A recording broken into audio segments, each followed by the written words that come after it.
बोल बम बम बोल बम बम बोल बम बम बोल बम जय जय शिव जय जय शिव जय जय शिव जय शिव बोल बम बम बोल बम बम बोल बम जय जय शिव जय जय शिव जय जय शिव जय Shiv.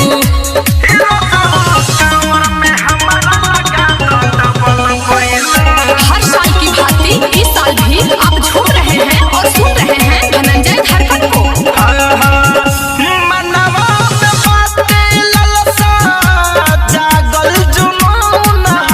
Mixed by DJ Mani Shankar।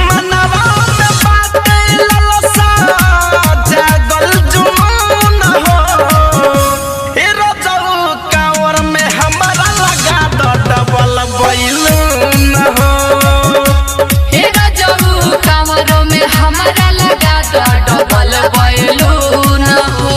DJ विकास रीगा सीतामढ़ी। बोला बोला देवघर वाले बाबा की। रिकॉर्डिंग बाय केसीबी म्यूजिक ढाका।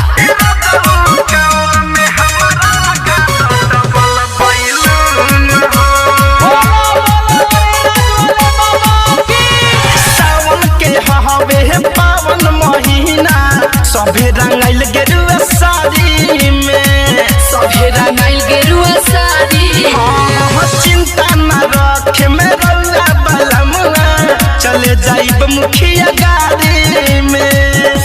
घंटी लगई हो डबल बजे टून टून हो। घंटी लगई हो डबल बजे टून टून हो।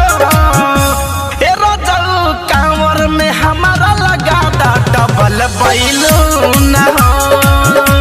ए रोजऊ कांवर में हमारा लगा दो डबल बैलून हो। बोल बम बम बोल बम बम बोल बम बम बोल बम जय जय शिव जय जय शिव जय जय शिव जय शिव बोल बम बम बोल बम बम बोल बम बोल बम जय जय शिव जय जय शिव जय जय शिव जय शिव।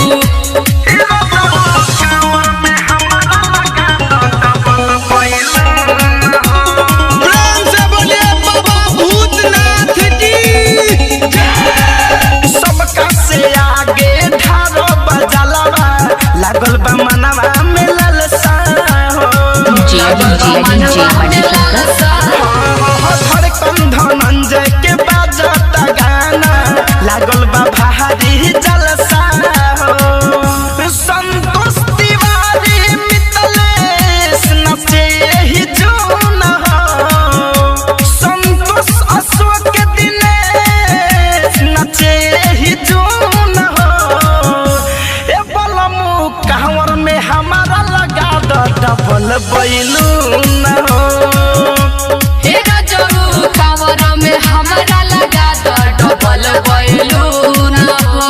मनवा में बाटे ललसा जागल जुनून हो। ए रोजऊ कांवर में हमारा लगा दो डबल बैलून हो। हे गजरू कांवर में हमारा लगा दो डबल बैलून हो। Recording by KCB music Dhaka.